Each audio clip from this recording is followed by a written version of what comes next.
Bonsoir et bienvenue dans cette nouvelle édition de 24 heures Sénat. Voici les titres. Vers un feu vert du Parlement à la prolongation de l'intervention Sangaris en Centrafrique. Mais pour combien de temps et dans quelles conditions? Débat à suivre dans ce journal. La transition énergétique en débat au Sénat ce soir. L'UMP veut réaffirmer l'importance du nucléaire dans la lutte contre les émissions de gaz à effet de serre.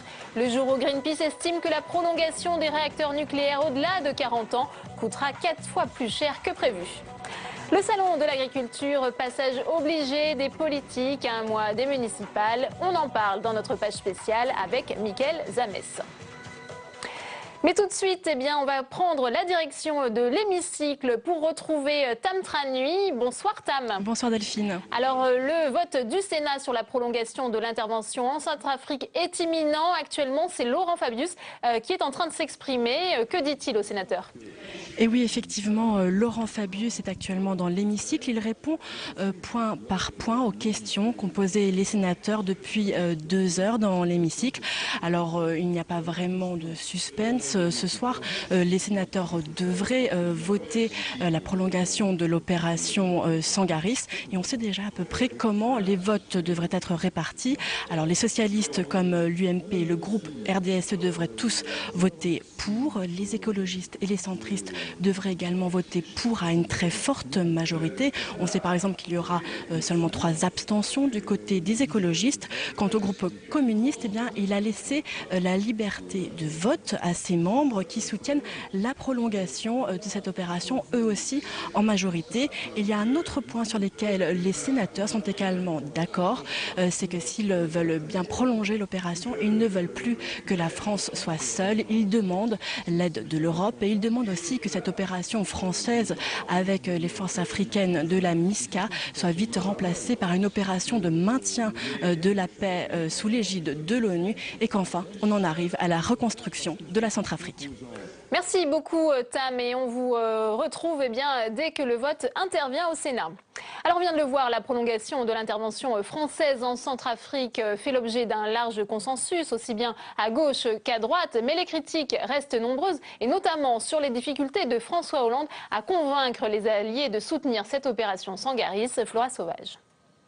L'intervention militaire française en Centrafrique devait être rapide.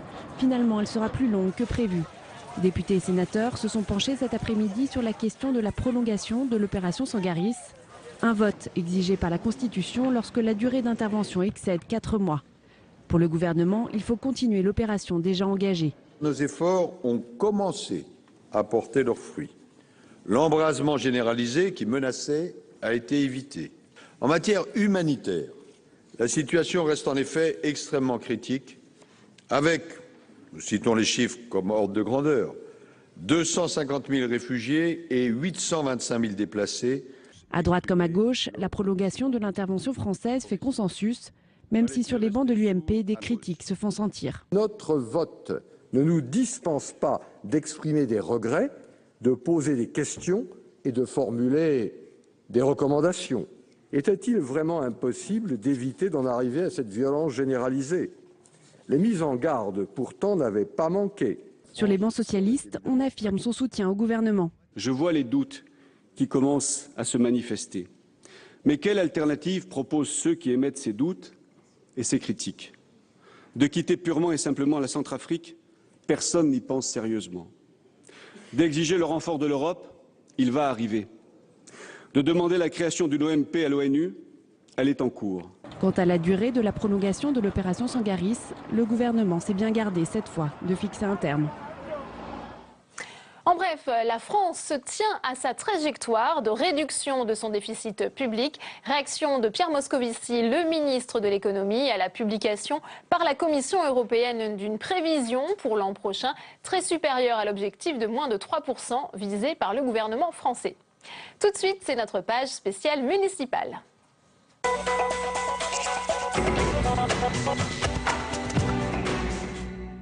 Mickaël Zamès nous a rejoint sur ce plateau. Bonsoir Mickaël. Bonsoir Delphine. Alors le salon de l'agriculture, c'est le passage obligé pour les politiques à un mois de ces élections municipales. Et plus qu'une tradition, c'est même une obligation. Il faut être vu et surtout entendu. Que ce soit pour Nicolas Dupont-Aignan en campagne, vous allez le voir sur ces images, avec une petite vachette aux couleurs bleu, blanc, rouge, ou pour l'ancien ministre de l'Agriculture qui connaît bien le terrain. Il s'agit bien sûr de l'UMP Bruno Le Maire. Il s'agit de parler du fond, bien entendu, mais aussi de serrer les mains et faire quelques photos pour l'occasion. Mais lui, si on lui dit électoraliste, voilà ce qu'il nous répond. Non, honnêtement, j'y vais pas avec des arrière-pensées politiques ou des arrière-pensées électorales. Les paysans savent faire la différence entre le moment de rencontre du monde paysan, qui est le salon de l'agriculture, et les élections municipales. Moi, je mélange pas les choses. Alors c'est comme ça chaque année, Mickaël, mais aujourd'hui, pourquoi c'est différent? Le nombre de caméras au centimètre carré, vous allez le voir aussi sur ces images, la pression monte, on est à quelques jours évidemment du premier tour des élections municipales, c'est un véritable balai, les uns arrivent, les autres partent, et regardez sur ces images, 10h pile ce matin, à l'occasion de l'arrivée de Marine Le Pen, c'est un véritable mur qui attend les journalistes. J'étais dedans, c'est une véritable mêlée, vous qui êtes fan de rugby, vous savez ce que c'est. Alors à ses côtés, vous le voyez peut-être sur les images, c'est les différents candidats, et notamment Valéran de Saint-Just, qui est le candidat du Front National à la mairie de Paris. Oui, c'est lui qu'on avait vu sur les images avec les cheveux gris et les petites lunettes. Marine Le Pen, il faut le dire, elle prépare là les élections européennes, peut-être plus que les élections municipales. Elle a recueilli près de 20% des voix dans le monde agricole à l'élection présidentielle. C'est une progression de 10 points de plus en quelques années. Alors le but évidemment, c'est de parler à cet électorat. Écoutez Marine Le Pen. C'est un électorat qui est en train de comprendre qu'il est le grand perdant de la mondialisation sauvage, de l'ultralibéralisme, des accords de libre-échange qui se multiplient. Et alors même que la classe politique est dans l'incapacité de répondre aux préoccupations qui sont celles des agriculteurs et qui sont de plus en plus nombreuses, il faut le dire. Alors cette stratégie a l'air de fonctionner pour le Front National, en tout cas dans les sondages. Oui, dans les sondages, en tout cas, direction Forbach, c'est en Moselle, 22 000 habitants, et le candidat n'est autre que le numéro 2 du Front National, Florian Philippot, sondage IFOP pour le Républicain Lorrain. Au premier tour, le FN arrive en tête avec 35%, le suivi du maire sortant, le candidat Laurent Kalinowski, 33%, PS, la droite, elle part divisée. Il y a deux candidats, Alexandre Cassaro pour l'UMP, crédité de 17,5% des voix. Au deuxième tour, voilà ce que cela donne, 36, égalité parfaite. Vous vous rappelez, la semaine dernière, Delphine, on parlait déjà de Béziers, et à Béziers, où le Front National aussi était présent, c'était égalité parfaite. Autre sondage, cette fois direction Toulouse, Mickaël. Sondage Ipsos pour la Dépêche du Midi Toulouse. Vous savez, c'est l'un des objectifs de l'UMP. La gauche part là, divisée aussi au premier tour. Les Verts ont décidé tout simplement de faire cavalier seul. Et bien au deuxième tour, voilà ce que cela donne. Pierre Cohen, le maire, arriverait en tête avec 51%. L'UMP Jean-Luc Moudin serait crédité de 49%. Si on analyse un tout petit peu ce sondage, le réservoir de voix à gauche est un petit peu plus fort, avec les Verts évidemment et avec le Front de gauche. Reste quand même la marge d'erreur sur ce sondage. Et puis notre inconnu, bien sûr, la mobilisation. Demain, sondage très important, Paris, 5e arrondissement, ville, évidemment arrondissement test pour l'UMP, qui est évidemment historiquement à droite, mais qui pourrait basculer. Merci beaucoup, Mickaël. Le Sénat débattra ce soir d'une proposition de résolution de l'UMP sur la transition énergétique. Le gouvernement doit bientôt présenter une loi qui devrait permettre de redonner du pouvoir d'achat aux Français en les aidant notamment à réduire leur consommation d'énergie. Et vous allez le voir dans ce reportage à Vanves, dans les Hauts-de-Seine, les collectivités locales ont déjà pris les devants. Maxime Tullier. À la maison, quelques gestes suffisent pour éviter de gaspiller de l'électricité ou du gaz. Le chauffage représente à lui seul près de 70% de l'énergie consommée. Pour faire des économies d'énergie chez soi, d'abord on peut essayer de garder une température qui est optimale dans toutes les pièces.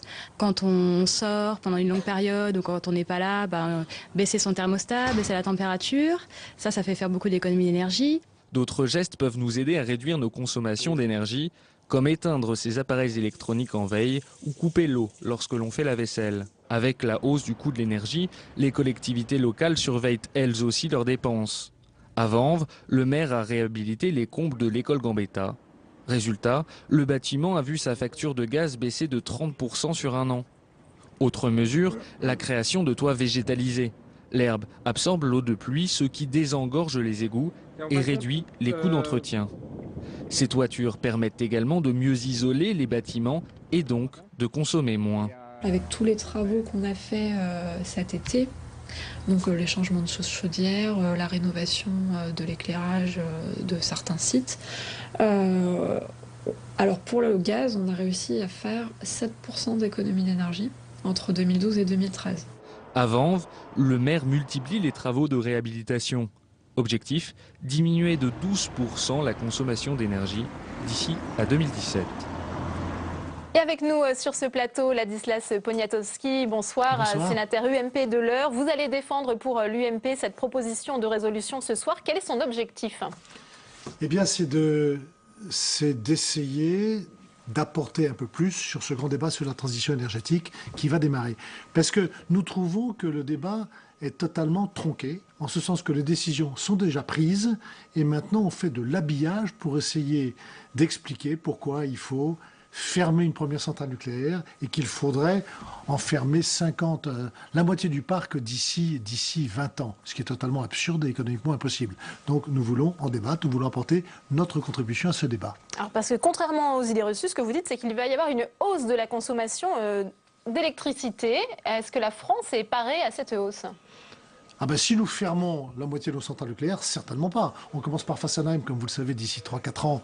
Et j'espère qu'on n'aura pas le temps de le faire. J'espère que nous aurons le temps, en arrivant, de revenir sur cette décision concernant Fessenheim et surtout de revenir sur la seconde annonce totalement farfelue du président de la République de ce que, d'ici 2000, tenez-vous bien, 25, 50% de la production électrique seulement proviendrait du nucléaire. C'est économiquement pas possible. Nous en mourrions économiquement. Il s'est pourtant engagé, hein, c'est une de ses promesses de campagne, Oui, et c'est très sensible besoin de la tenir. électoralement, notamment en ce qui concerne la présence des Verts au gouvernement. Il ne sera plus là. Alors là, vous avez raison. Il ne sera plus là pour tenir le second engagement. Vous avez raison de rappeler que c'est une promesse complètement électorale. Ce sont 2 cadeaux qui ont été faits aux Verts pour qu'il fasse partie de sa majorité. Vous voyez comme sa majorité, dans sa majorité, les écologistes le remercient aujourd'hui. Il ne cesse de taper sur le gouvernement avec chaque jour une idée différente. Donc je pense qu'il aurait pu faire l'économie de ces 2 promesses qui sont de vraies erreurs pour notre pays. Alors ce soir en séance, vous allez réaffirmer bien que pour vous, le nucléaire, c'est une filière d'excellence qu'il faut promouvoir, et notamment en matière de lutte contre les émissions de gaz à effet de serre. Est-ce que vous pensez être entendu sur ce point par le gouvernement? Non, on ne va pas venir en disant il faut du tout nucléaire. Il faut que dans notre mix énergétique français, il y ait de tout. La part du nucléaire ne peut baisser que progressivement et tout doucement. Et il faut donc la remplacer par autre chose. On ne la remplacera pas, nous ne proposons pas de la remplacer comme en Allemagne par le charbon. C'est une autre énergie qui est encore particulièrement polluante et dangereuse. Il faudra dedans la remplacer en partie par du gaz, il faudra la remplacer bien sûr par les énergies renouvelables. Mais les énergies renouvelables ont un coût assez phénoménal et je ne suis pas sûr que les Français soient prêts à payer leur électricité à n'importe quel prix demain. Voilà pourquoi il faudra de tout et nous sommes pour un mix énergétique équilibré. Au passage, j'ai cité le mot gaz. Je regrette vraiment qu'on ferme la porte, et je vais le rappeler ce soir, au gaz de schiste. Je ne dis pas qu'il faut la porte déjà... n'est peut-être pas fermée. On sait qu'Arnaud Montebourg, oui, mais la position d'Arnaud Montebourg me plaît. Évoque d'autres propositions pour une exploitation propre du gaz de schiste. Pour de l'expérimentation. L'expérimentation, ça veut dire quoi? Ça ne veut pas dire produire du gaz de schiste. Ça veut dire aller savoir ou tenter de savoir ce qu'il y a dans notre sous-sol. C'est une position absurde. Aujourd'hui, la majorité socialo-écologiste ne veut pas savoir ce qu'il y a dans le sous-sol français. Au moins, allons voir, parce que peut-être qu'ils auront la bonne surprise de découvrir qu'il n'y a pas beaucoup de gaz de schiste. À ce moment-là, d'accord, on referme le couvercle, on abandonne. Mais je pense que la France risque d'être le 3e ou 4e pays européen en matière de réserve de gaz de schiste. À ce moment-là, on aura un débat, mais ce serait une vraie erreur de fermer définitivement la porte. Votre réaction, Ladislas Poniatowski, à ce rapport commandé par Greenpeace qui estime que si EDF veut prolonger la durée de vie de ses réacteurs nucléaires au-delà de 40 ans, eh bien, ça coûtera 4 fois plus cher qu'officiellement annoncé, sauf eh bien, si on peut-être lésine un peu sur la sécurité. N'importe quoi. C'est n'importe quoi. C'est pas parce que d'ailleurs on s'appelle Greenpeace qu'on peut se permettre ce genre de choses. Je veux dire, c'est un beau nom, mais c'est une entreprise qui... c'est de la désinformation totale. Nos centrales nucléaires sont beaucoup plus sécures que les centrales atomiques américaines, ne serait-ce que parce que notre autorité de sûreté nucléaire est beaucoup plus sévère, voire même méchante dans les contrôles. Et je reviens sur Fessenheim une seconde. L'absurdité du jour où Fessenheim avait été annoncé comme devant fermer, l'autorité de sûreté nucléaire venait d'annoncer que sa durée de vie pouvait être prolongée de 10 voire 20 ans. Merci d'avoir été notre invité. On va tout de suite regagner l'hémicycle du Sénat pour entendre les résultats du vote sur la prolongation de l'intervention Sangaris. On écoute tout de suite le président du Sénat, Jean-Pierre Bel.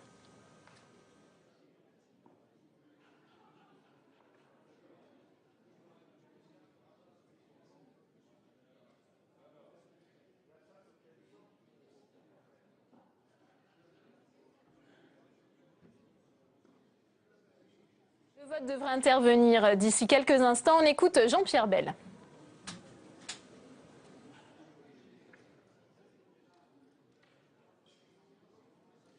Alors, l'Assemblée nationale a, elle, dit oui à la prolongation de l'intervention Sangaris en Centrafrique. Le débat vient tout juste de se terminer au Sénat. On va écouter maintenant les résultats qui vont être proclamés dans un instant par Jean-Pierre Bel, le président du Sénat.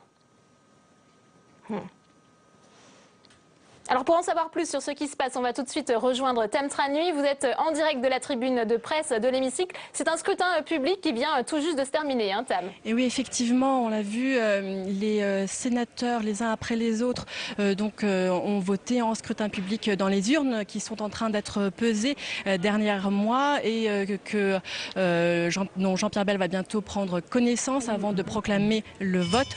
On l'entend tout de suite. Bien, mes chers collègues, voici le résultat du dépouillement du scrutin numéro 158 sur l'autorisation de prolongation de l'intervention des forces armées en République centrafricaine. Nombre de votants 346, nombre de suffrages exprimés 331, pour l'autorisation de prolongation 328, contre 3. Le Sénat a autorisé la prolongation de l'intervention des forces armées en République centrafricaine. L'Assemblée nationale ayant elle-même émis un vote favorable, je constate en application du 3e alinéa de l'article 35 de la Constitution que le Parlement a autorisé la prolongation de l'intervention des forces armées en République centrafricaine.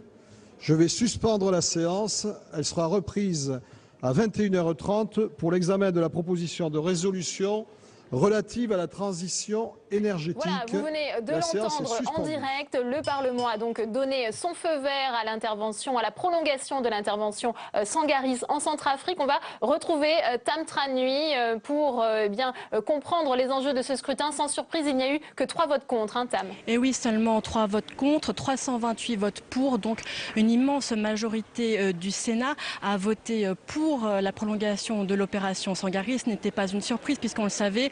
Les socialistes, l'UMP, le groupe RDC ont tous voté pour. Les écologistes et le groupe centriste ont voté pour à une très forte majorité.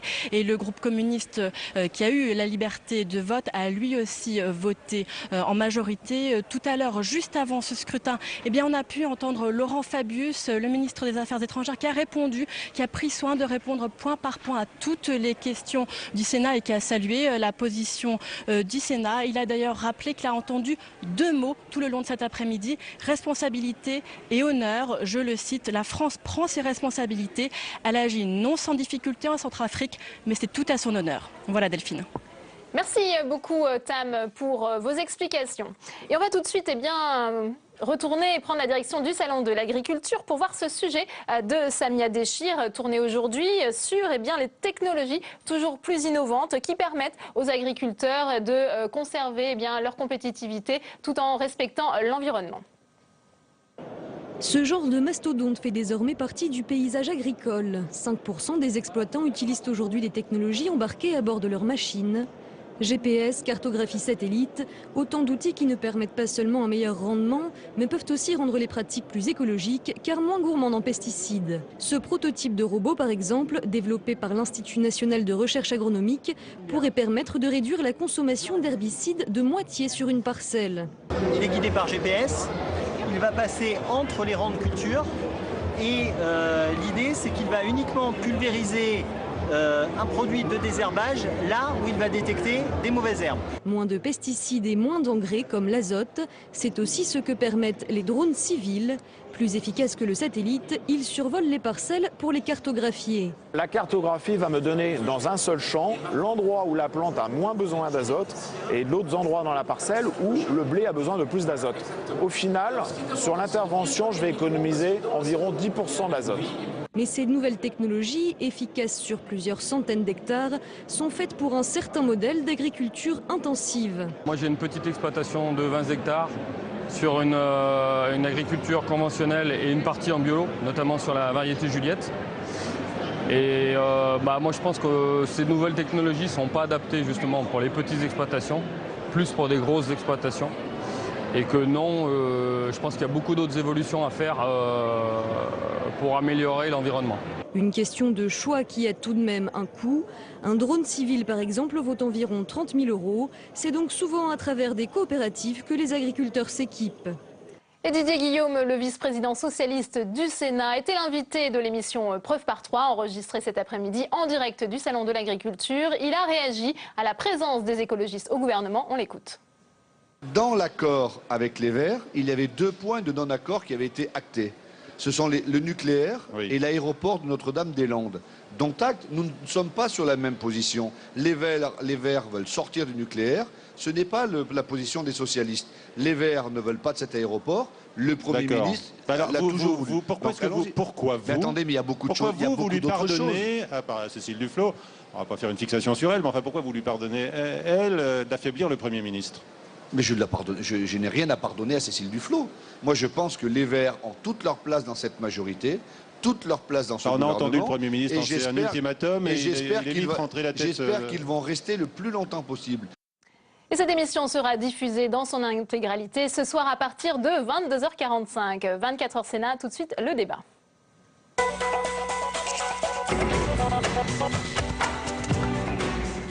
Notre invité ce soir, Jean-Marie Bockel, bonsoir. Bonsoir. Vous êtes sénateur UDI-UC du Haut-Rhin et vous êtes intervenu au nom du groupe centriste dans l'hémicycle pour apporter votre soutien à l'intervention française en Centrafrique. Est-ce qu'on a beaucoup entendu la question de la modestie des moyens? Est-ce que la France est en train de s'installer dans une intervention de longue durée avec des moyens limités, Jean-Marie Bockel? C'est vraisemblable. Et mon intervention, ça a été un 8 mai, c'est-à-dire que j'ai, à l'instar certainement d'autres collègues, posé un certain nombre de questions. Oui, nous nous inscrivons dans la durée, mais nous ne sommes pas seuls. Et au fond, ce qui est important, c'est la montée en puissance à la fois des forces européennes, qui se sont engagées avec également des moyens, mais également une présence en soldats. C'est la montée en puissance de la MISCA, des forces africaines, et c'est aussi la perspective d'avoir la présence des casques bleus et de pouvoir, le moment venu, moduler la présence française, évidemment, au fur et à mesure de cette montée en puissance. L'objectif principal étant néanmoins, pour nous, qui avons été les premiers, et il fallait prendre cette décision à l'époque, prendre nos responsabilités. L'objectif, c'est naturellement de faire le travail. Le travail à la fois de sécurité et d'empêcher toutes ces exactions qui se sont multipliées, qui se sont tout de même un peu calmées. Et puis aussi, derrière, évidemment, faciliter le travail politique de reconstruction. Alors Jean-Louis Carrère, vous êtes sénateur socialiste des Landes et président de la Commission des Affaires étrangères ici au Sénat. Merci d'être avec nous sur ce plateau. Est-ce que cette intervention n'a pas été néanmoins peut-être sous-dimensionnée? C'est un reproche qu'on n'a peut-être pas entendu au Sénat, mais à l'Assemblée nationale de la part de l'opposition. Mais c'est parce qu'ils sont beaucoup plus compétents que nous. Alors c'est pour ça qu'ils l'ont écouté. Bien sûr que tout n'a pas été comme nous l'aurions souhaité. Et bien sûr que Jean-Marie Bockel a raison quand il pose un certain nombre de questionnements. Et bien sûr que nous attendons plus de l'Europe et qu'il faut nous battre, mais tous ensemble, pas en se le renvoyant à la face, en se disant que toutes les forces politiques de notre pays doivent demander à l'Europe, au moment où on va vivre des élections européennes, une présence contributive à cette remise de la paix, à cette lutte contre la terreur dans un pays comme la Centrafrique.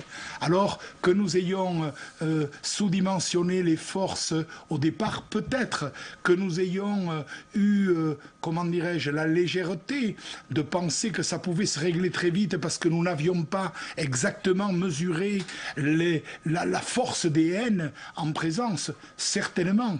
Mais nous avons en ce moment la volonté d'adapter tout ce qui va se passer en Centrafrique au retour de la paix, et on a déjà fait de gros progrès à Bangui, il faut aller sur le reste du territoire, empêcher la partition et redémarrer ce pays qui en a absolument besoin.